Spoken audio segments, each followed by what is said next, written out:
Hello, everybody. As everyone comes into the event, I just wanted to welcome everyone to tonight's virtual town hall with Alderman Scott Waguespack and Alderman Matt Martin. In just a few minutes, we will get started. But before we do that, a couple of quick housekeeping Zoom points. First of all, this session is being recorded. So we will be posting this on our website, and we'll also share it out in an email tomorrow. So if you have to leave or you want to share it with anybody, this will be available to watch later. Down at the bottom of your screen, you should see a little icon that says Stop Video. If you don't want to be on camera, just go ahead and click that, and it'll turn your video off. If you have any questions or comments during the event, in the center of the bottom of the screen is the chat box. Just go ahead and pop that open, and you'll be able to send questions or points of clarification through. And with that, I'm going to turn it over to our host this evening, David Orr of Good Government, Illinois. Welcome, everyone, and thank you, Morgan Harris, one of a number of very young, talented people that helps us with good government. Our subject tonight is city finances in the age of COVID. And at the moment, I promise you only one story. And this goes back to budgets, December 31st, 1984. Now, you're too young to remember, but that's when the 29, led by Verdoliak and Burke, were trying to make it extraordinarily difficult for Mayor Harold Washington. So it's December 31st, it's 10 o'clock at night. I'm about to have my first child. Some of them, you know, Jeffrey, and I keep calling the mayor. You know, I gotta go. The hospital's calling, and they said the mayor, Harold Washington, said, no, you gotta wait. Anyway, this went on for a while, and finally, I'm guessing around 10:30 or so, he called and said, "Okay, we got the votes. You can leave." But because of that delay, Jeffrey was born in the morning, which made him the first to arrive in '85. Instead of the last of '84. But that was a crazy budget season. No, that's the only time I know of it, went all the way down to December 31st. Okay, so let me mention our two guests tonight. Okay, one is Scott Waguespack. Scott, as you may know, is the 32nd Ward Alderman. I'm always fascinated by that, given one of the most powerful people in our country used to be the 32nd Ward Alderman. If you're too young to know, that was before Terry Gavinsky, a guy named Dan Rostenkowski. Speaker of the House made him very powerful. So Scott's been there since '07. He's now chairman of a very important finance committee. He had a very fascinating background. He spent a lot of time in the Peace Corps, working with women's groups to open healthcare centers and so forth. Did a lot of work in the region around Kosovo, worked for the president of Kosovo. Came back here and got, of course, his law degree at Kent. And fortunately for us, he decided to run for office. Matt Martin, okay, was just elected last year from the 47th Ward. Also very interesting history, the 47th Ward. Matt is a civil rights attorney. He spent time working in the Attorney General's office. And perhaps most fascinating is, if I got it right, your BA is in jazz studies. What a wonderful place then to be in Chicago. And his Doctor of Law is from Harvard. So welcome, both of you. Let's now talk about what we're facing, okay? We're facing, going back to last year, we started out with a fairly massive deficit that you all had to deal with like a year ago, or a little less than that. We also have labor contracts that are not yet settled, so that means more money that's going to be coming in to be dealt with. We also experienced 4 years under Governor Rauner, where there's lots of financial problems, and the state had a very dramatic effect on the city of Chicago, of course. Things are better now that Governor Pritzker is there. Also, the federal government for the last almost 4 years under President Trump has been not kind to the big cities. So we have enormous problems that way. The first two questions are fairly general.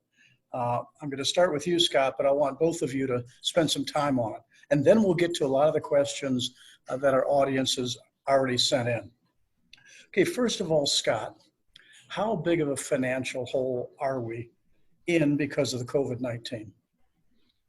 Well, we're in a pretty big hole to begin with, but with COVID, I think we've seen a pretty substantial decrease in a lot of the funding that we would normally see. So amusement taxes, sales tax, those have all diminished this year. And even when you look at the, homes, property taxes, those are going to be spread out even further. As we know, those bills will come in. But excuse me, I think we're looking at least a $700 million shortfall. And I think when you look at this year, we can get through it, but the pain is going to come in the next year after that, as we're going to see pension costs increase based on some agreements that happened a few years ago. So this year it's going to be very difficult. We're going to have to put everything on the table, but I think the minimal funding that we got through the federal government has helped with the CARES Act, but we really need to see another federal round of funding coming through to assist municipalities throughout the United States as quickly as possible. And speaking of that, do we know the status of what Nancy Pelosi and the Democrats were hoping to be a $3 trillion further federal package to help particularly states and localities? There's some talk from Republicans about a $1 trillion. Do either of you have any ideas whether that's going to happen? Well, all I've heard is that I the Republicans. am not. Go ahead, please. I was just going to say that I think Republicans are starting to feel the pressure too, because if you think about the municipalities that are hurting across the state and basically across the whole United States, they're feeling the pressure from their cities as well.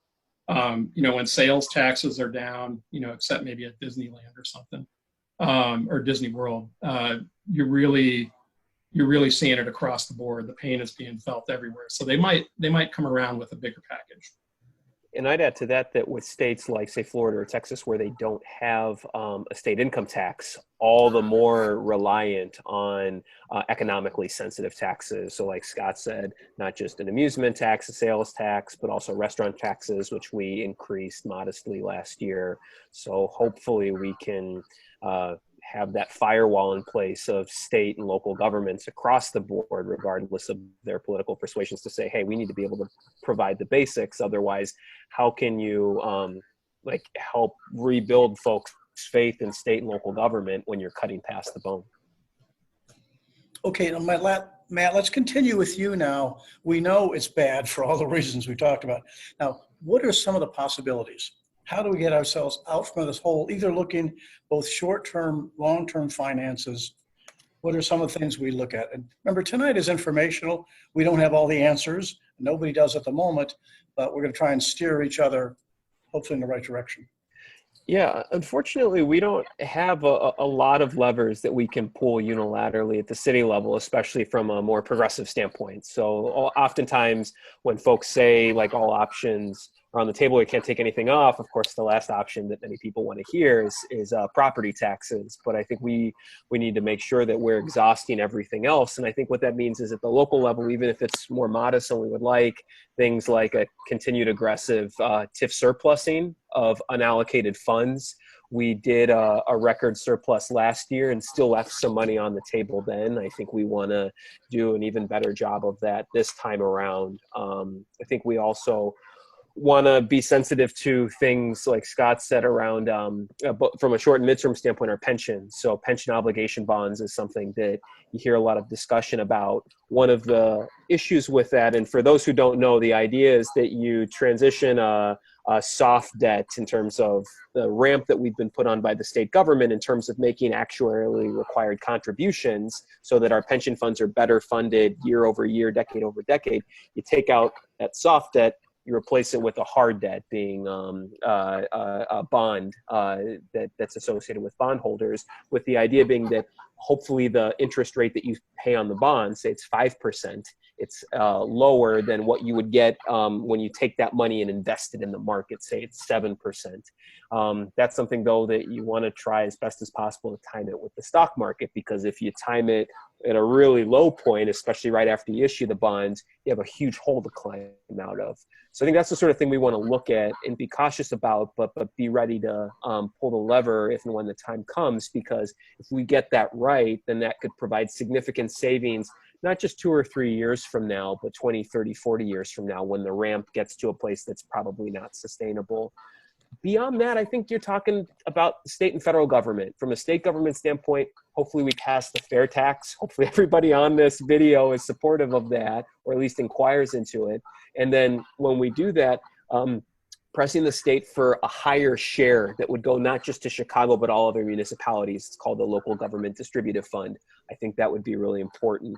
And then beyond that, I think there would be things that, again, the state probably needs to allow us, give us the power to do, whether it's putting a progressive structure on the real estate transfer tax. So if you sell a multi-million-dollar home, a building downtown, a commercial building for $50 million, that you're paying a higher rate than someone who's, say, selling a 2-flat for $500,000. And then another thing I think would be expanding the sales tax so that it's capturing the luxury services that are being provided, particularly as we've transitioned from a manufacturing-based economy to a service sector economy. So if you're at a white shoe law firm, a consulting firm, a bank, stands to reason that we should make sure that you're pitching in the way that we ask manufacturers to pitch in through that sales tax. Okay, Scott, before I come back to you, let's just spell out a couple of those things that Matt mentioned. For one, he mentioned the POB, these long-term bonds that some people are suggesting is a way to change the kind of amortization schedule of pension funds. That's a big hit for us. This year is not as bad, like 100 and some million, but the amount that we're going to owe every year goes up. So keep in mind, if you're interested in more information about that, there's a group called the Center for Budget and Tax Accountability, CBTA. Ralph Martier, who's often been interviewed, a very talented budget expert, city, county, state. So CBTA, if you want to look that up, and they've got a lot of information. And quickly, Matt mentioned the fair tax, which I think everybody probably in our listening would love to see that happen. Now, just keep in mind, that has to pass in November.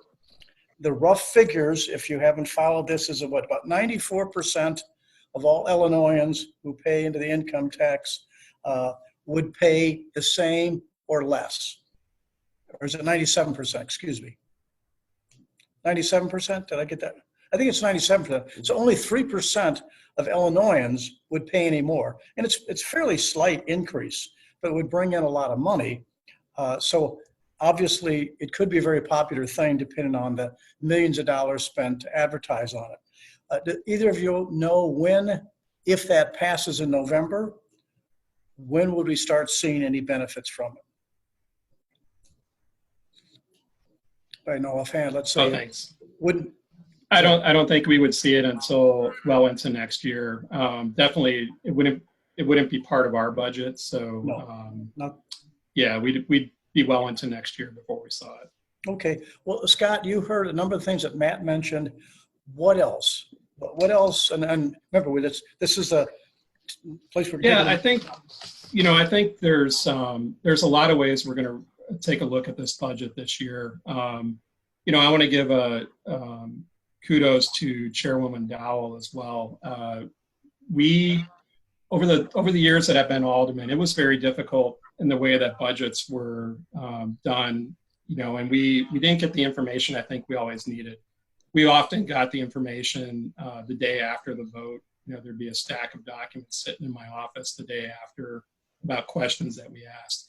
And what she's been doing with the budget is really opening things up to a much broader discussion, getting the information to us in a way that I haven't ever seen in the time that I've been in office. So that's been very helpful. I think she's pressuring the administration when things might seem a little slow to get us that information so aldermen can make better decisions. So I want to give a shout out to her for the way she's changed that committee. And really make things transparent in a way that we're seeing what money is coming in from COVID, with the CARES Act. But I think we're going to see, Matt brought up a lot of the good progressive issues that we've been fighting for a long time. I think, there's a few other spots in there. We've talked about pilots, talking to some of the universities and other agencies about bringing some tax revenue in from them. we're looking at, I think, the workers' comp program, hopefully getting a few tens of millions in savings there that will be addressed over the long term. And then, looking at the work of the chief risk officer in the city, trying to get that person, Tamika Puckett, into different programming in the Committee on Finance and finding savings in our settlements as well.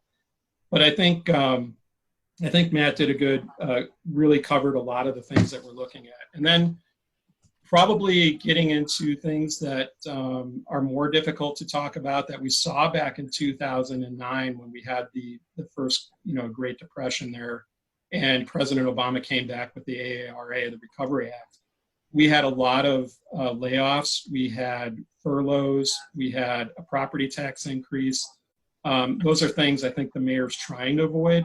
But when you have this broad of an economic hit, not just in Chicago, but nationally, those things have to be on the table. They might be issues of last resort, but they're definitely out there. Just very quickly, if you don't know, that's Alderman Pat Dowell, who is a third ward alderman and chairman of the budget committee. So she'll be very much involved in, the next few months over the budgets, and hopefully we could get her on in a couple months. Let's just go back to a couple things. One, what do we have in terms of rainy day funds? Well, one of the things that we've done that I thought was important with the CARES funds is the mayor set aside about $40 million in case we have a resurgence in the fall. And we've all seen what's happened in California and other cities and states where that resurgence came back and hit them pretty hard. I heard New York City had burned through all their COVID funding and they didn't set aside any additional funding. Now they're having difficulties dealing with that issue. So that's a small amount that we've had set aside. The other amounts that we have from the parking meter deal and the reserve funds are in the $400 to $500 million range. And we don't really touch those because it does help us to show the rating agencies that we do have that buffer. We have a little bit in the background that we try to hold on to. If we really need it, we could go tap into it, but we try to make sure that our ratings are solid. They're taking a bit of a hit right now, but that's a delicate balance. And what about casino, the Chicago casino? Any ideas on when? Again, we're talking about short term. We have a budget, has to be prepared by the end of the year. Unlike the federal government, we have to have a balanced budget. That's why this whole COVID thing, when the president acts like the federal government has no role to play, but watch these states suffering through competing with each other for anything, equipment that we need every day. The federal government doesn't have that problem. They're printing money anytime they want.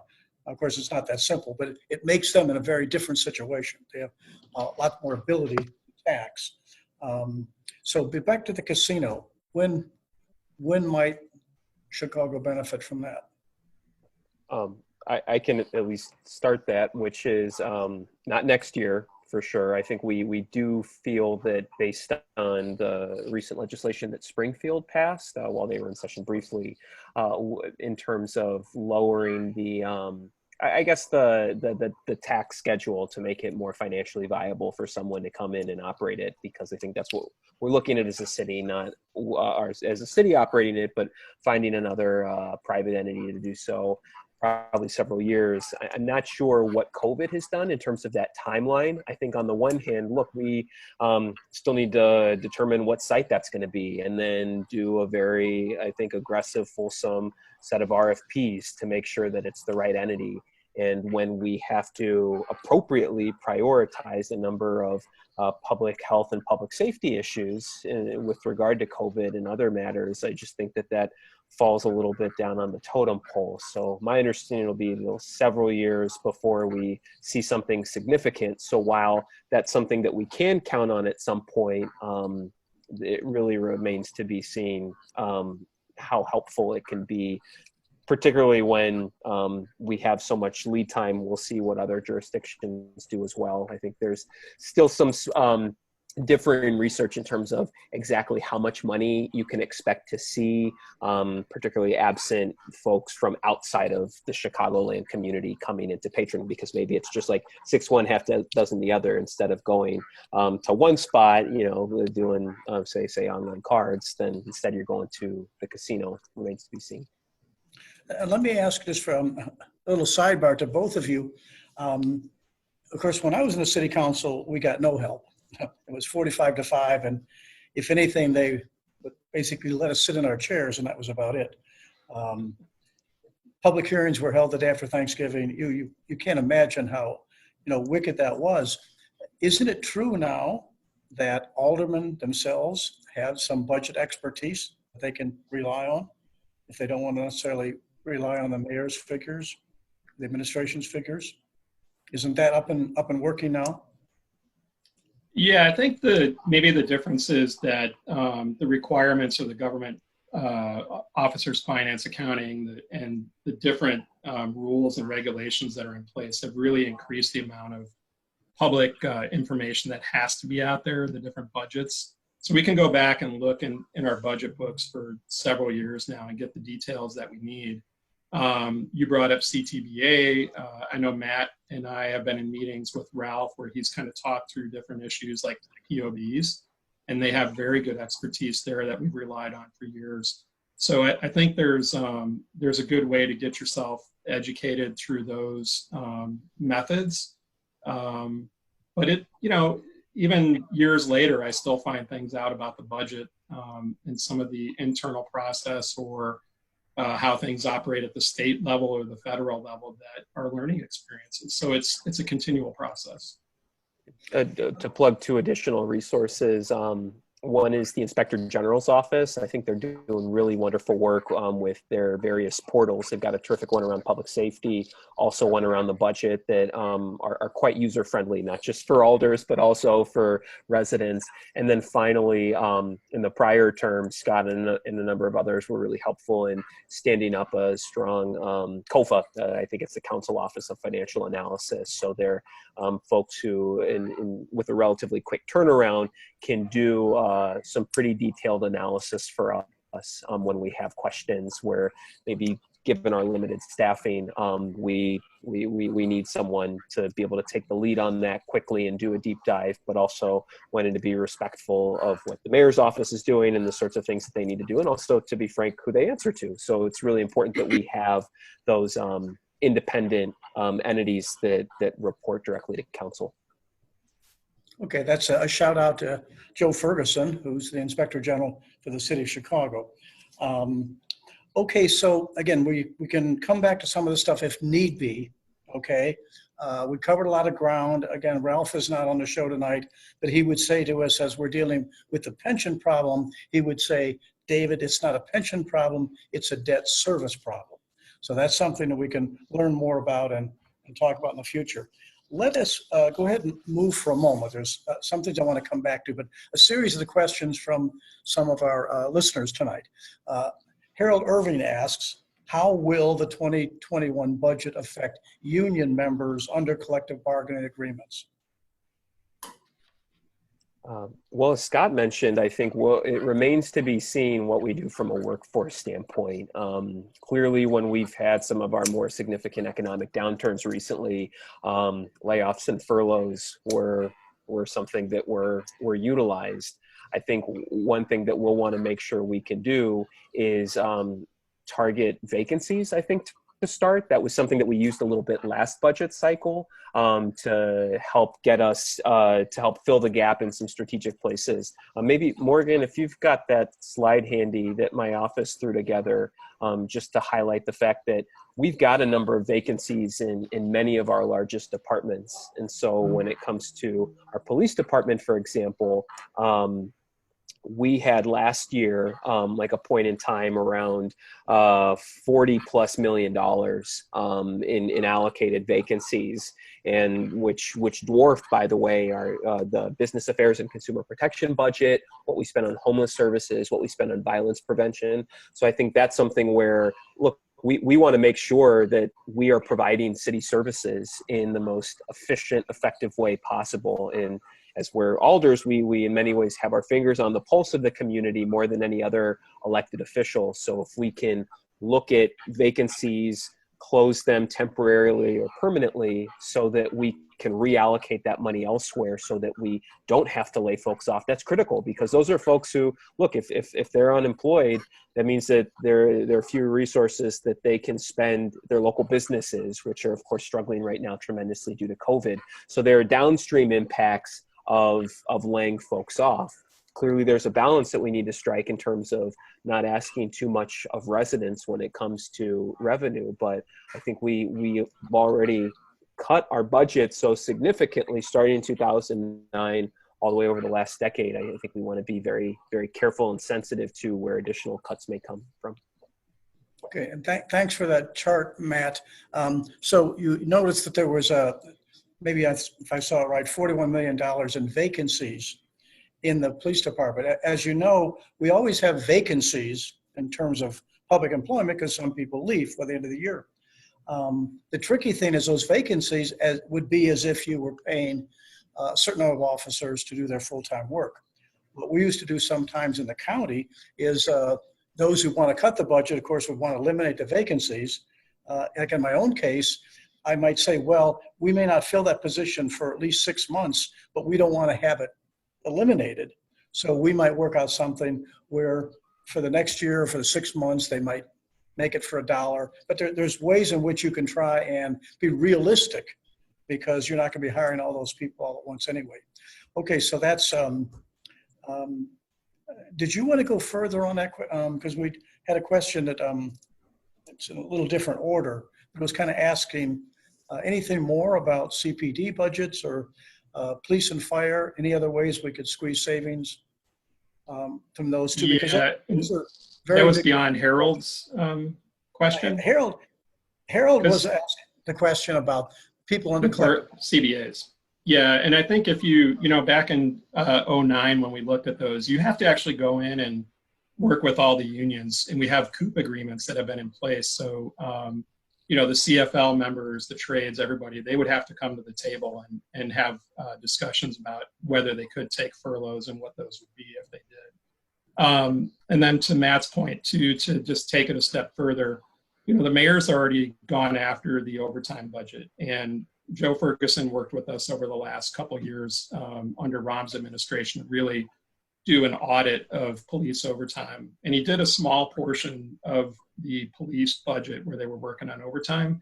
We're trying to do a broader one, and I think that's where we're going to find we'll be able to have a lot more savings, because what would happen there is they would budget for, let's say, $50 million, and then they would come back with a $100 million overtime budget during budget season. And we would say, why are you 50 million over this year, and then next year the same thing?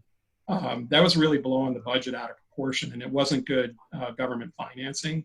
So Mayor Lightfoot, I think, is really going to tackle that. The Progressive Caucus has really brought that up too as a way to look at those funds and say, where can we redirect them? And I know those are broader questions within some that were asked, but those can go into the things that I think we've been talking about and trying to focus on: the mental health, the community clinics, and things that I think you will probably get into later. Okay, I know we just touched very briefly on TIFs, but one of the questions is the following: can TIF money be reallocated to fill some of these holes? In short, yes. I mean, some of the holes, not all of them, of course. And I think last year we surplused approximately $300 million. A little over 20% of that goes back to the city. About 50% goes to CPS, and then the remainder goes to the various taxing bodies. I mean, really, it's kind of mirroring what's in your property tax bill. My understanding from last year was that there was an additional $50 million that we could have surplused. We could have surplused because it was not allocated to a then current or potential project. So I think this year we'll need to be looking even more so at tackling the TIF surplusing issue. But I think as I mentioned earlier, it's not as if 100% of what we surplus goes back to the city. Look, CPS is having their challenges. They need everything they can get. Same thing with the Park District. But we kind of get maybe 22, 23 cents on the dollar for everything that we surplus. And so I think when we do so, we want to make sure that we're thoughtful around where that money would have gone but for that. Because sometimes people don't allocate that money for a potential or actual project in a timely fashion. They wait, and I can get why some of our colleagues who are in parts of the city that have historically and currently been starved for resources, and they see TIFs as one of the few vehicles to bring those sorts of resources to their community. I think there's a lot of counterpoint to that in terms of, well, does that really happen in practice? And where some of the largest TIFs are downtown, where they get surplus like kind of 100% as a matter of course, or even places like the 47th Ward, where we have some large TIFs, and I told folks, let's surplus more of this, because I think that money can be better used at CPS and then going to the city's general coffers beyond that. Speaking of TIFs, though, isn't there a new portal that the public can see that has more information about TIFs? That's right. Yeah. There's a lot more transparency in that regard, which I think is great. So it's specific decisions that are made by the TIF Investment Committee, which Scott, you might be able to speak to a little bit more, because I think do you sit on that in your position? No? Oh, okay. No, but that's a good point, because they are trying to make it more transparent. They're more strict on the but-for test.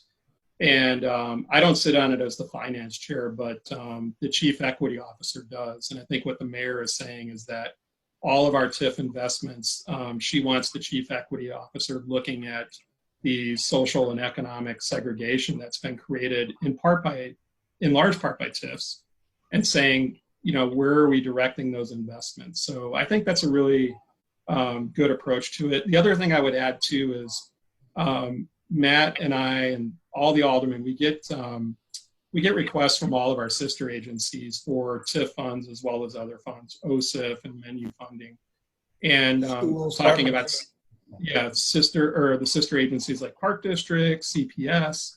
And one of the things we really want to see at least with TIF, is more transparency around where they're asking for the funds and how does it affect their levies. So their levies for years have not had to rise in some ways, because they go to the TIF, or they go to the menu, or they go to OSIF and say, if you want a new park, you have to cobble all that funding together. It's not the Park Districts that's going to pay for it, or the same thing with CPS on a lot of projects. So I think Matt even had one recently where he was trying to get more information on the table and just make it more transparent in the way we're spending those dollars.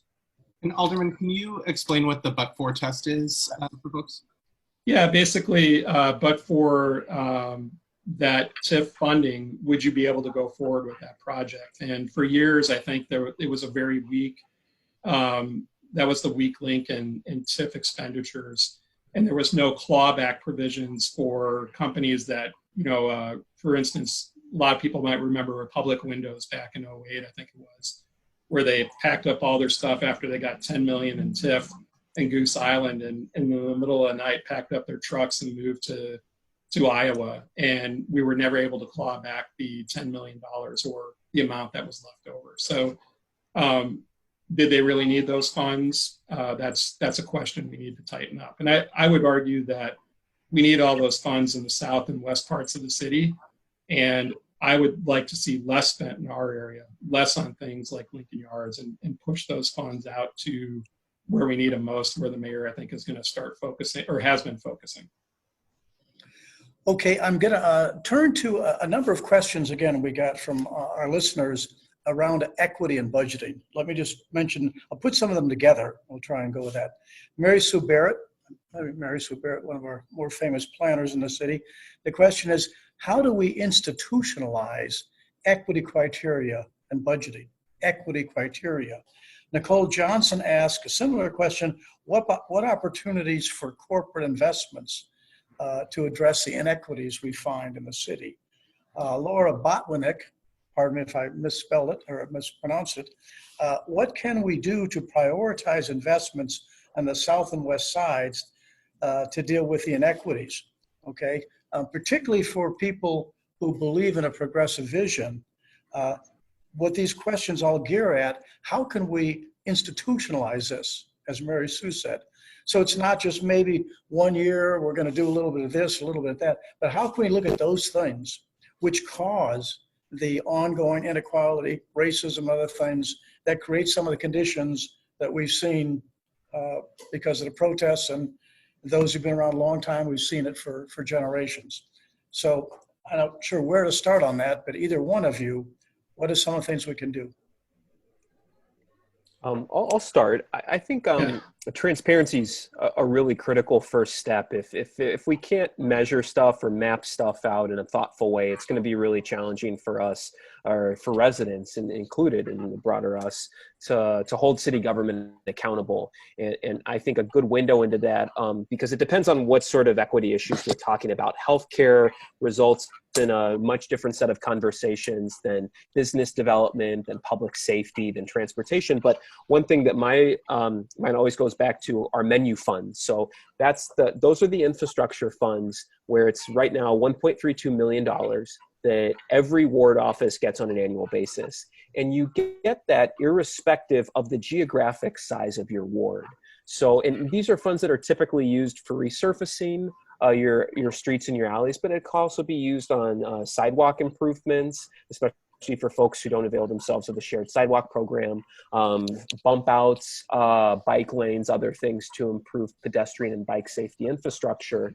And so when you look at many of our south and west side wards that are becoming increasingly large due to population loss that's concentrated down there, they have fewer and fewer infrastructure resources to draw upon from a menu standpoint. And then you couple that with the TIF funds that Scott had mentioned that are smaller in many ways than what you can see in other parts of the city, and you kind of have this self-perpetuating cycle. And so one of the things that we can do, and I think there's an increasing appetite for this on city council, is to hold folks harmless, so that if it's 49th Ward, Maria Haddon, your former stomping grounds, David, that you don't reduce those funds because we need every dollar. But when we start talking about increasing those menu fund allotments, that there be that geography be taken into account, because right now I think that in way too many ways, in just trying to provide equal services to every single ward or every single community, it's in many ways blind, sometimes intentionally, to the historic disinvestment. So it doesn't account for those differing starting points. So I think from an infrastructure standpoint, very much in the city's wheelhouse, we typically don't rely on private entities to take the lead on that or to take a meaningful role. We need to do a better job of really increasing the funds that communities that need them receive. Okay. Scott, did you want to weigh in on this one? Yeah, sure. I think Matt made a really good point about how menu, it hasn't really changed in, I imagine, probably a couple decades, and that's a good place to start. Looking at things from more of a race-based equity platform, and you can do that in government as we see the changes starting to take place. I think both nationwide and then specifically here. The mayor's new recovery task force report, it kind of lays bare a lot of those issues and talks about the intergenerational social and economic inequities that are out there and how we address it.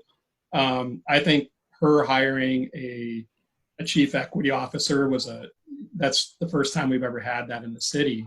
And she is Candace Brown. She's really focused on talking about these issues with the department heads so that they're addressing it in a way that is built into each one of their budgets. But there's a couple of groups that we've worked with on doing these issues, on doing that type of planning more broadly in the city. And it's coming out, I think, in the advisory report in a way that I did not see in the advisory report as extensively as we saw in 2008, 2009. So kind of having that focus on it here as COVID kind of laid bare all these problems even more so than before. it's going to be helpful to go through and talk about those changes. But we also, I think a good place to start as well is in our committee structures. Matt brought up the Inspector General, and we've brought him in to talk about how we better manage our committee. Obviously, the former chairman wouldn't let them go anywhere near that committee, but we feel that it's a good way to start looking at how we can restructure our committees to take these issues in as well. And when you have somebody like Alderman Dowell and the way she's running her committee, bringing these issues up, you've got members of the Progressive Caucus and in the way that we're going to be planning this year. And from day one, having the mayor come in and talking to her about saying, when we do a bond deal, from now on, we don't want to have the arguments that we saw in decades past. We want to be able to do a bond deal where we can walk in and the minority distribution on the bond deal is equal across the board or improved in a way that hasn't been before, and build that in structurally so that we don't have to have arguments about it on the council floor. And that last point, again, what you're referring to is, because remember, things like bond issues, there's a lot of money getting paid to, let's say, the white collar types, okay? Oh, yeah. And the idea is that you bring in certain percentages guaranteed toward minority, women-owned, et cetera, which is a goal that really started with Harold Washington. Let me just broaden it for a moment, then we'll get back to some of the specific questions. As we talk about this, remember, we don't want to just think about Chicago. For our purposes here, we should be raising every possible thing that affects, again, the situation we're in, particularly when it comes to equity. Corruption, okay, the president, and I mean, just Trump and all he's done, particularly with Trump's taxes, okay, that's stealing hundreds of millions of dollars, billions of dollars from average people.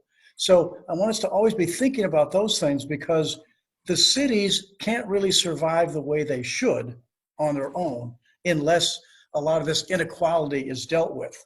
Okay, for example, if I had one major thing I could demand of the state, and that is they dramatically increase their share for public schools. Otherwise, every time we try and answer something around equity, oh, well, it's all got to be fair. As Matt was saying before, well, each neighborhood has to have the same. You try and take police out of the Northwest Side, and what happens? Okay, well, everything isn't the same. The race has not been fair. So we need to be thinking about all those things, including savings. A really important one to keep this in mind, if you want to deal with the fundamental structural problems, the wealth gap.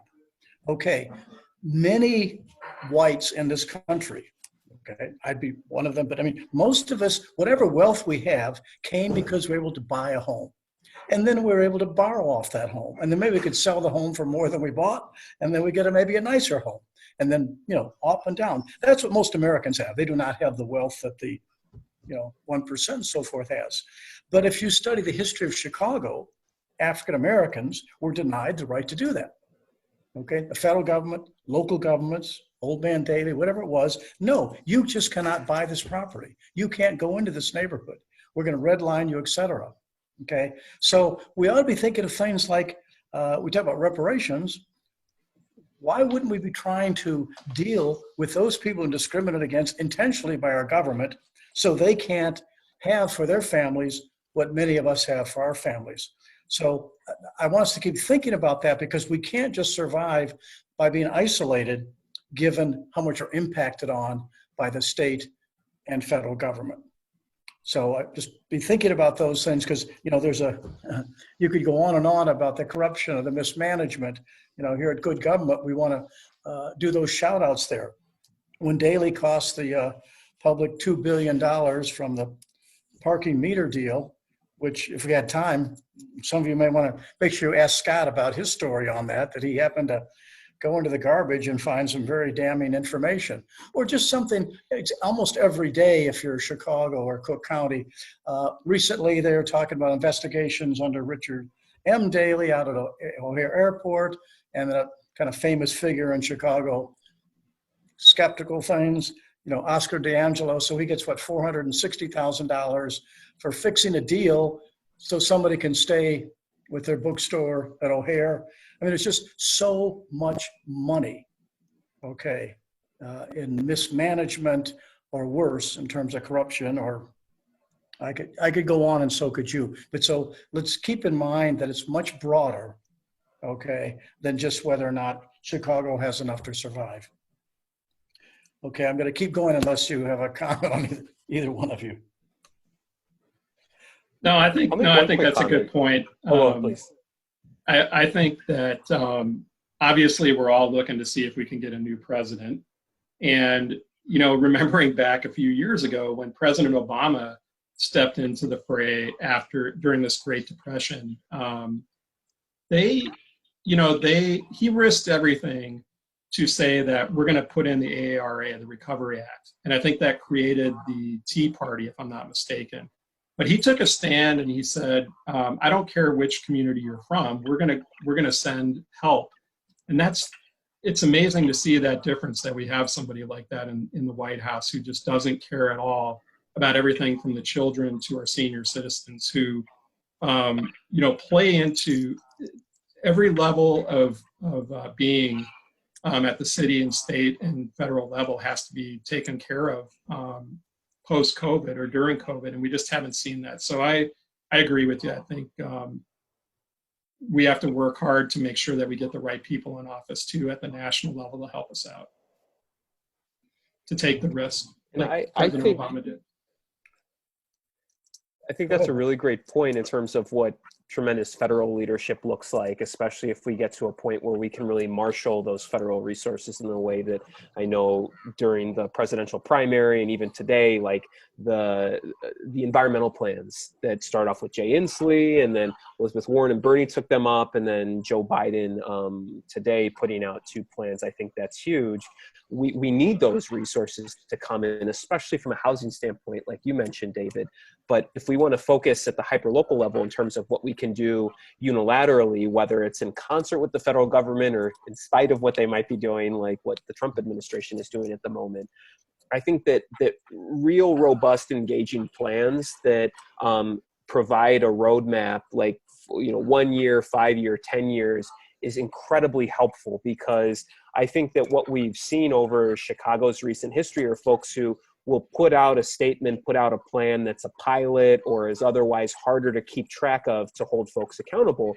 And I think what you're starting to see, especially with the committee structure that Scott mentioned, is a real push to say we need to look holistically and say from a housing standpoint, we can't just talk about legalizing accessory dwelling units. We can't just deal about different ways to tackle evictions. We need to have a number of, I hate to use this worn term, but like moonshots, where in the aggregate, it really paints a compelling picture for where we need to go. To your point, David,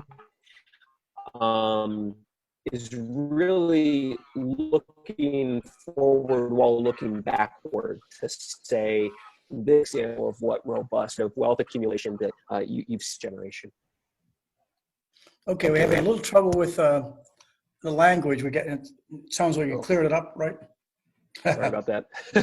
No, it's not your fault. Okay, thank you. Let's go on to some of the other questions. We still have some time left. Some of them are maybe a little easier. We have a question from Alan Mellis. Do you all favor expanding sales tax to services? Yeah, I think Matt answered that one in a way. We definitely do. That's a state issue that we have to go fight for to get them to expand it for us, to allow us to expand it. Okay. But I think Matt would probably agree on that one, right, Matt? We've talked about that one. I sure would. He mentioned it. While on the subject of sales tax, we have a question. Do we have a sense of what the effect of COVID has been on the sales tax this year yet, or is it too early to know? Well, from my understanding, we're going to take a good 4-month hit on it. I thought it was down at least 11%, but maybe more. And we'll see a little bit of a rebound here. But again, the rebound could be short-lived if people don't stick to wearing masks. I saw one of the questions in here about, what's the best case scenario, maybe what's the worst case scenario. And a lot of what we're going to be talking about maybe 2 or 3 months from now, or maybe in December, is going to be based on how well Chicago focuses on wearing masks. Because if you look at these other cities that kind of eschewed the mask, they're going full bore without it. They had that resurgence. They're going to have to spend more money again coming back, and there's not going to be CARES money there unless they set it aside. So we don't want to divert more of our corporate fund to having to deal with a major resurgence. I think the $40 million is great that we set aside, but we can burn through that very quickly, as everybody saw. Okay, here's a question from Kristen Sparks. We kind of touched on it, but let me just raise it again. How do we protect or increase the necessary supportive services like mental health, violence prevention programs when COVID-19 could be used as an excuse to cut them? Obviously, this is partly what the whole equity question was about. So any further comment beyond what we said? Sure. I think there are a few things that we need to do. One is when it comes to the police department looking at the data in terms of the OEMC related 911 calls to make sure that we are starting from a position of what is in CPD's core competency and working backwards from that, so that if it's resources that we're using to have folks respond to homelessness, to have folks respond to mental health episodes where it's not at all obvious that someone poses a threat to themselves or others, that we can find innovative ways to fund those sorts of services. And then finally, we're starting to expand our violence prevention funds. And I'd like to see more of that go to organizations like Ready, for example, affiliated with the Heartland Alliance, which it's not just about getting folks identified who are at a high risk of being involved with gun violence, but to get them access to cognitive behavioral therapy to help them process whatever trauma they might have experienced in their lives, job training that they get paid for, and then a job at the end of that approximately 18-month window. I think things like that now is the exact time where we need to lean in to supports for those services, as opposed to say, well, we just can't find the funds. We can find the funds if we work hard enough. Okay, thanks, Matt. It's a And question. David, I would just agree with him there. And I think that's when we look at what police have to respond to. I don't even think they want to respond to the mental health calls that come in. They're not trained for it. The training that they do have is maybe an hour or two of training. And so it's not substantive enough for them to deal with those issues. And, while the mayor has put a good amount of funding via the CARES Act into housing, healthcare, mental health care issues, I think the state, again, needs to step in and provide more. And I think we're hopefully going to hear from our state reps, too, about what they're fighting for at that level. And I think the governor committed to, Matt, if I don't recall specifically the number, but it was supposed to be another, $40 million for housing issues, possibly even more than that. But the state, it got CARES funds. Those CARES funds have to come through the city as well to be dedicated solely to those issues that Kristen's talking about as well. Okay, one little thing in terms of background. I don't know if you know this, but there's a professor at Northwestern by the name of Alexander Weiss. He's head of the Center for Public Safety. You may know that name. He wrote something, it was actually, I believe, in the Tribune on June 29th, and it focuses on, because he's spent almost his entire career talking about police funding, et cetera. And he has 5 different ways he believes that one in the police department, particularly big ones, including Chicago, could save money and be more efficient. So if you haven't seen that, I think it's I'm pretty sure it's the Tribune, June 29th of this year. Alexander Weiss, W-E-I-S-S. Okay, this question, you can answer if you want, but I don't know if it's geared toward me, but lessons learned from the Harold Washington administration, economic neighborhood initiatives, coming from John Chavez Peterson. So what lessons learned from those initiatives under Harold in relation to gun violence, gangs, lack of rent control, wealth creation, et cetera? I might just suggest a couple things. one is, Harold's focus on equity at that time led to the first time that we had minority participation, which is very, very important, back in the 80s where it really began. So women and minority-owned firms, at least contracts, so that's important. We also saw attempts to particularly invest in poorer neighborhoods, but it was much more directly hit than it has been so far today.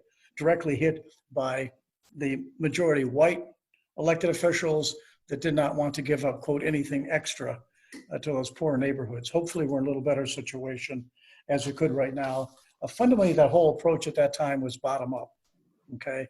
That you want to consult with business and corporations, et cetera, but it was bottom up planning.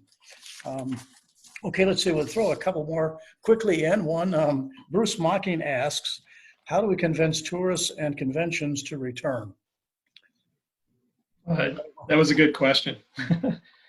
David, if I could on the previous question, I think it was John.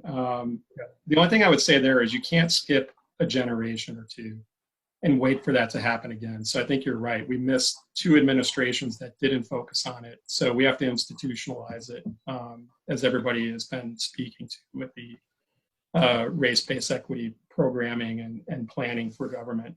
I think the easy answer to getting people back is more of again, going back to showing people that Chicago was following the rules of wearing a mask, keeping those numbers down, and doing the right things healthcare-wise to make sure that we're protecting the most vulnerable parts of the population, and then showing people those other cities that you are going to go to, they're not following the guidelines. They're listening to Trump versus listening to Mayor Lightfoot and the CDPH director. And that, to me, it's as simple as that if you show people you can show them you're resilient by staying strong and focusing on the healthcare aspects of things that others are missing out on.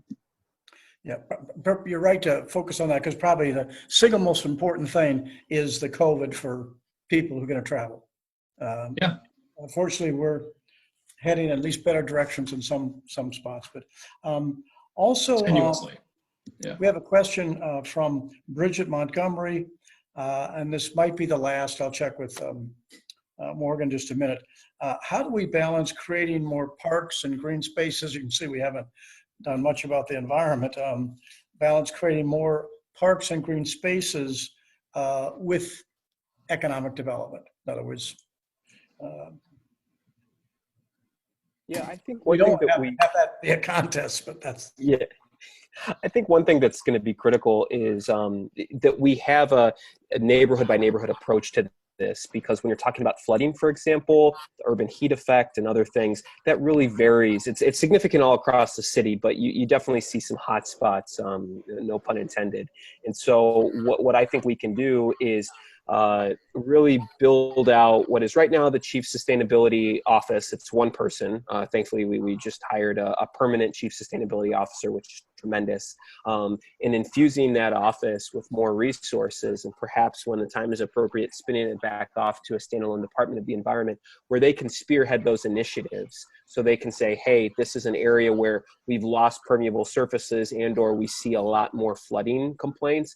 And these are the sort of targeted approaches that we can bring to bear, because downtown, for example, that will yield completely different answers than, say, Rogers Park, than Lincoln Square, than certainly Englewood or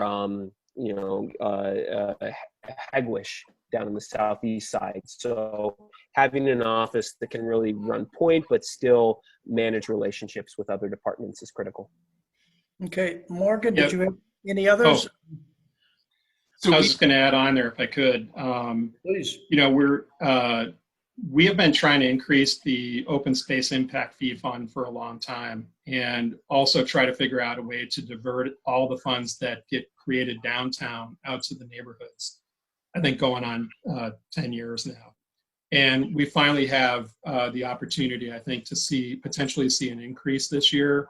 Despite having development concerns, I think it hasn't been raised since the 90s. And that'll help us create more green space by having more funding available in a lot of neighborhoods that might not otherwise have the availability of the menu funds that Matt was talking about, or TIF, or some of the other things. And then really getting the Department of Planning and Development, the Plan Commission, they are starting to change the way that they're approaching the environment as well, and requiring more green space, landscaping.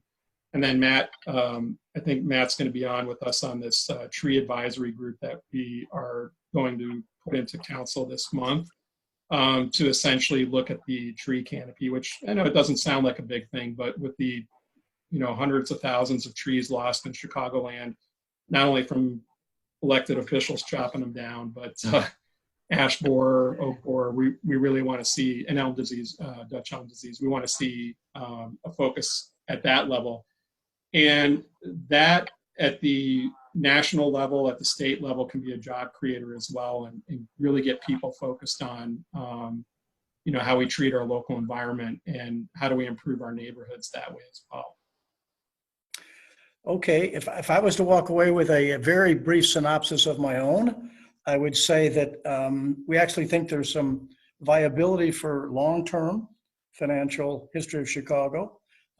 Short-term, we know there's some really difficult immediate steps, although I believe certain things like the rainy day fund, the possibility of some borrowing, maybe the hit won't be as hard. But it seems like the key variables for us are the fair tax and how people vote on that in November. What happens with the next administration? Will it be a Biden administration? Will they be willingly or pushed into understanding these issues related to police violence? They really expose amazing amount of inequality and racism that needs to be addressed at the national level as well. So there's a lot of variables that are still out there. But one thing I think everybody listening to this show knows, that's how we organize. Morgan, is that, if that's the end, let's just, either you or I will thank our two wonderful aldermen here. Yes, thank you very much. I think some other key takeaways that I heard are everybody needs to wear their mask, and we all need to fill out the census and tell 5 friends to fill out the census. There you go. We're going to get that federal money that we are owed and deserve. Thank you, Alderman Waguespack and Alderman Martin, for joining us tonight. Obviously, there are a bunch of questions that we didn't have time to get to, but hopefully we'll be able to have you back and talk about Chicago's finances in the future, because it's an issue that's going to be ongoing. A few notes for folks. We will have this recording available on our website, which is www.goodgovernmentillinois.com. And please remember to follow us on Facebook at Good Government Illinois, and on Twitter at GoodGovIllinois. And I've dropped a link in the chat box here to give us your feedback on tonight's program. We want to keep on doing these virtual town halls.